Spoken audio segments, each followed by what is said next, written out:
Okay, this is going to be a girlfriend talk for women over the age of 60 who still care about how they look and how they feel naked. Naked. If you don't care about that, this video is not going to be for you. It's also a very girly girl video. Think of it like a little coffee chat. So, I don't want to say boys aren't allowed, but nothing in here is going to pertain to you guys. This is all for girls today. Grab a coffee. It's going to be super conversational, very chill. I want to share some things with you, and I want to get some feedback from you too. My name is Gigi Fairbanks, and this is 61 Unfinished. And this is the space I want to create for women over the age of 60 who know that they are not done yet. But women who are finished with the drama, right? And we're ready for just more becoming. We're kind of like, caterpillars coming out of the cocoon type thing. We are in a new stage of our lives. We have a lot of things to talk about, and we have a lot of things to learn from each other. So that's what I want to do today. Let me start off by saying that what I'm talking about here today, size doesn't matter. Size does not matter because you have one body, and that is your body. And you have to live with it. No one can take care of it except for you. Nobody is in control of it except for you. So the responsibility lies on you. And there are a lot of us who want to be in our 60s and feel vibrant and healthy and sexy and strong and all those things. And I will tell you, many of you know this, it is a confidence game. It is a confidence game. But there are some things that you can do to build that confidence in yourself if you don't already have it. Okay, so there's a hard truth about this, right? We're all aging, but that doesn't mean that we don't care anymore about how we look and how we feel and how confident we are over the age of 60, how comfortable we are being naked. We all have to get naked. And so I want my skin and my body to be as smooth and as soft as I can possibly make it. I know there are lots of other women out there who feel the same way. And those are the gals that I want to be talking to today. This is going to be conversational. I'm going to share some hard truths. I'm going to do my best to always be respectful. But I think that there are some things that we can learn from each other. I know there's some things that I can learn from you.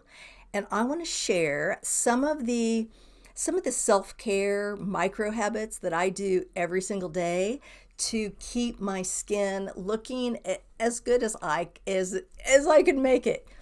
I feel like, you guys, there is this invisible expiration date that either society puts on us or we put on ourselves. I don't know. But this expiration date that says that by the time you're a grandmother, that you shouldn't care anymore about how you look or how you feel naked. And I think that that's ridiculous. We are still sexual people. We still have independent lives, and we still want to look good. We still want to feel good. So if you're one of those people, then hang around and talk with me.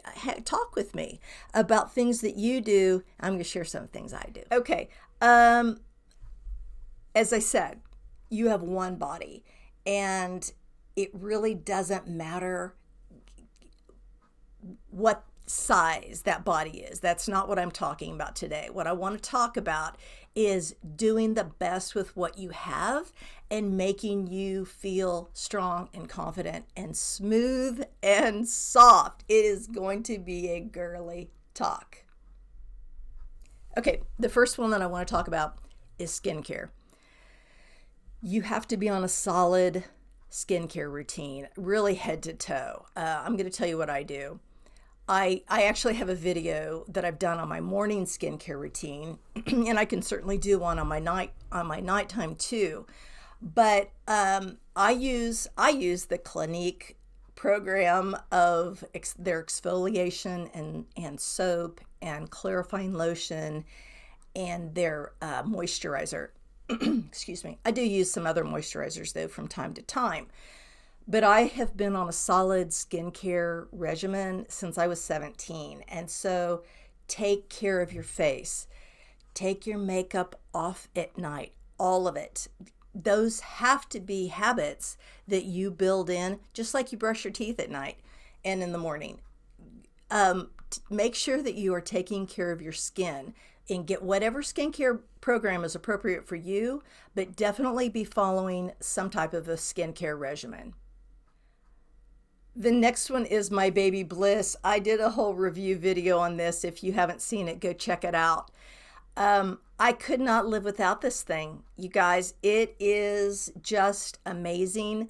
It removes all of that little peach fuzz. I cannot stand any hair on my face. So it takes off. You can use it any place from the eyes on down. And it's not for coarse hair. It's for that baby fine hair. So like it would not be appropriate for a man to use. And I wouldn't use it on my legs necessarily, but definitely you can use it on your face. And so when I use that is after my face is clean, but before I've used like my astringent, my clarifying lotion, whatever that's going to be, excuse me, I use it before that. And then I put on my clarifying lotion, and then I go into all my next things. Okay, shaving. I am a Nazi about shaving my legs. I cannot stand one single bit of stubble on my legs. And I do it for me. I don't do it for Tim. He enjoys the benefit of it, but he would not have a problem if I didn't do it. I just can't stand any kind of stubble on my legs. Even like when I go camping, I shave my legs. So stay smooth. I make sure that my feet don't have any hair on them, and my legs, that will go a long way. And also just helping to exfoliate your skin, just getting that dead skin off of there. Shaving will help with that. I should also add, this is probably a good time, I use a body mitt probably every other day, I would say. And then occasionally I will use, maybe once a week, I guess, I use an actual body scrub that's made with essential oils from neck on down. And that goes a long way in just getting off any dead skin. And it helps your skin to absorb whatever kind of a lotion you're going to put on next. Lotion. This is probably my most detailed piece of my self-care daily habits. I rotate between 4 different products. So, Monday I'll use one, Tuesday the next, Wednesday the next, etc. And I'm going to detail those I will show them. That will be probably the only thing I'll show on the screen, maybe the Baby Bliss also. But I will show you exactly what I use and why I use that particular product.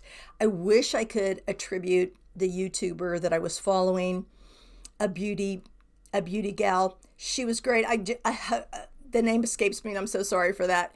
But she's the one that had this little 3 lotion routine set up. So I started following that, and I was already using a combination of vitamin E oil and castor oil. So I'll link those products up here. I'll show those products to you so you know exactly what I'm talking about. But it gives my skin different ingredients at different times. So, that's why I just kind of spread them out that way. Okay, this first one that I use is Gold Bond. It has retinol. It's a retinol overnight. So I typically just use this one at nighttime. Now the second one is an alpha renewal lotion, and it contains glycolic acid. Now this third one is just Eucerin. You can get it really anywhere. And it's actually my favorite. It just leaves my skin probably feeling the most supple and soft out of all of my lotions. Now this next one is castor oil, and I get it in the big 16-ounce size with the pump. I mix that 50-50 with the same size pump of vitamin E oil. I mix those two together, and then sometimes I will add in like a little lavender oil or some type of my favorite essential oil, and that's my fourth body lotion type product that I use. Perfume. I wear perfume every day of my life because I like to smell good. And perfume just makes me feel more confident. And actually, I mean, I wear, even if I'm home cleaning for the day, I put perfume on. If I'm going to be down in my paint studio or just like holed up in my office working on a website, I am going to have perfume on, not just for special occasions when I go out. I like to smell good. I just like to smell myself, I guess. The other thing I do is at night, I forgot to add this with the lotion note. Sometimes I will just cut a perfumed lotion with whatever kind of lotion I'm using that night because I like for my husband to walk in from work at night and just like smell me as soon as he walks in. So wear perfume. It also just boosts that feminine energy. I know that's kind of hyper used expression, but it's true. It boosts your feminine energy and it will definitely boost your confidence. Sunscreen. Sunscreen is another big piece that I do to take care of the condition of my skin, brown spots, age spots. Ugh. But it's true. I also see a dermatologist once a year.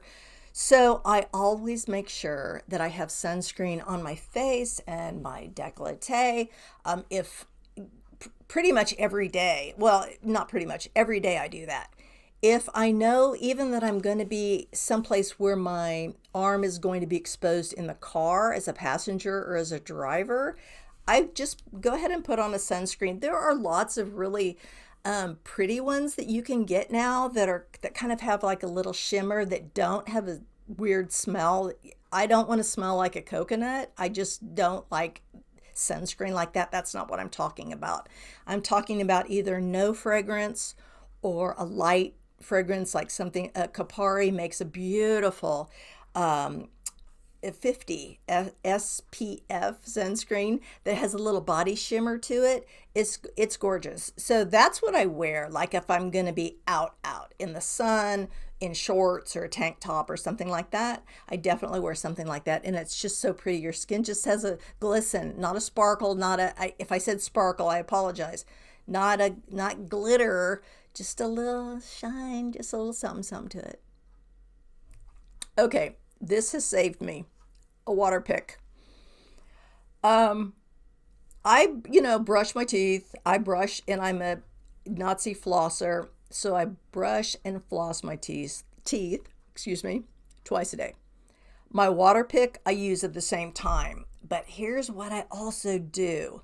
I use a water pick throughout the day. Anytime I eat anything, I will go and use a water pick because I cannot stand going out somewhere and running into somebody, talking to them, get back in my car to maybe, I don't know, put on lip gloss or something, and I see that I have a piece of food in my teeth. Has that happened to anyone? It is so embarrassing and it's gross and disgusting.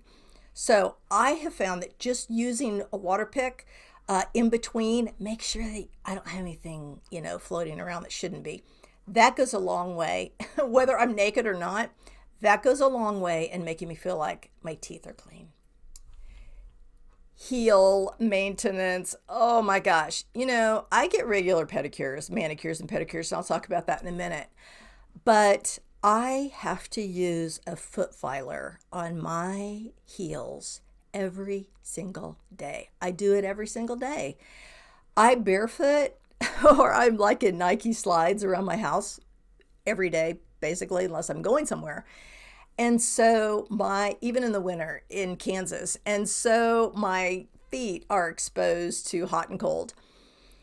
I don't know if that's the reason why, but I have to use one of those battery rechargeable, again, I'll show it, I'll link it, foot filers, and I use it on the fine setting. I use it every single day. And then I follow it up with just a tiny dab of not lotion, but Vaseline. Remember that? Vaseline? A tiny bit. You're not like doing a cake pan or anything, just a tiny dab of it on my heels. My foot guy, name's escaping me. He said, if I'm doing it like right before I go to bed, I don't have to put anything on my feet, like socks or anything like that, because I can't stand having socks on. But if I'm putting it on and I'm going to be walking around the house, then what I did was I took a pair of just like just old-fashioned white gym socks, for lack of a better way to call them, and I snipped off the toes and the ankles, so it's just like a little sleeve, like a little sling. And so I'll put a little bit of the, after I file my heels, I'll put a little bit of that Vaseline on there and then just slip that sleeve on there. And that way my toes can still feel free and easy throughout the day. And I don't feel like my feet are getting sweaty and trapped in socks all day. So that is my little tip. I use it every day, and it really helps get in between like that for those times in between pedicures. Okay, manicures and pedicures, they really go a long way for me. We built it into the budget, in our health and beauty budget. Thank goodness. I have a husband who doesn't, I'm not going to say he doesn't put a cap on my spending, but he's very understanding of my need to have pretty nails and pretty toenails. It's just a girl thing, but it's one of those things that it's so feminine, and I like doing things like that. And so I always make sure that I do my best to keep my nails looking nice. Now, I will say, I usually schedule my office week, my office work, early in the week. And then towards the latter part of the week, I will do my mixed media work, because it's a challenge, because my hands are constantly in, mud and glue and joint compound, and my nails just are wrecked. And so I try to save that towards the end of the week, so then like Saturday morning I can get a manicure and get it cleaned up before church.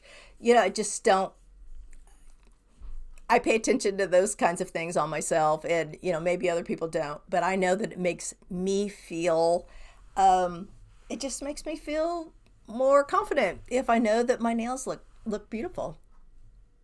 Okay, I can't skip over this. If you care about how you look and you feel naked or anyway over the age of 60, you're going to have to pay attention to your diet and exercise.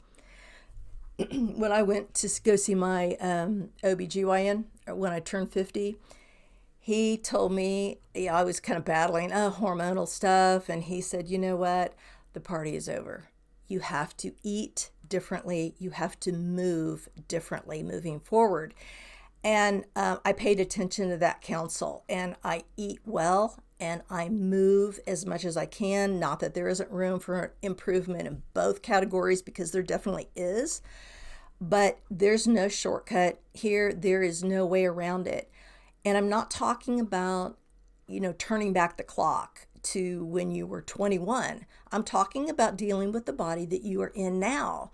But you're the one that has to take the action. You are the one that has to make yourself a priority. Part of making yourself a priority is being willing to put in the time and the energy and the effort and the money to make that happen. You have to prioritize yourself. And I know that the world is really big right now on self, but the truth of the matter is, if you have a partner, your partner will appreciate what you're doing. There's no husband out there who's ever going to tell his wife, gosh, I wish that you just didn't put so much effort into looking good. Nobody's going to say that. Everyone, we want to look and we want to feel our best. So I think that we need to be talking about this and sharing ideas. I definitely want to hear your ideas. What is working for you? What types of things do you do every day to keep yourself feeling sexy and vibrant and strong and healthy? I want to know what those things are. Tell me. People who achieve their goals are people who act, and this is something that nobody else can do for you. I want this to be an encouragement to you today.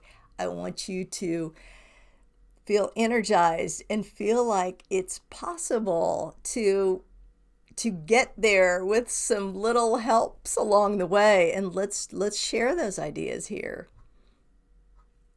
So I want to leave you with the fact that you really do have to love yourself enough to care. So thanks for giving me your time today. I look forward to seeing you next time.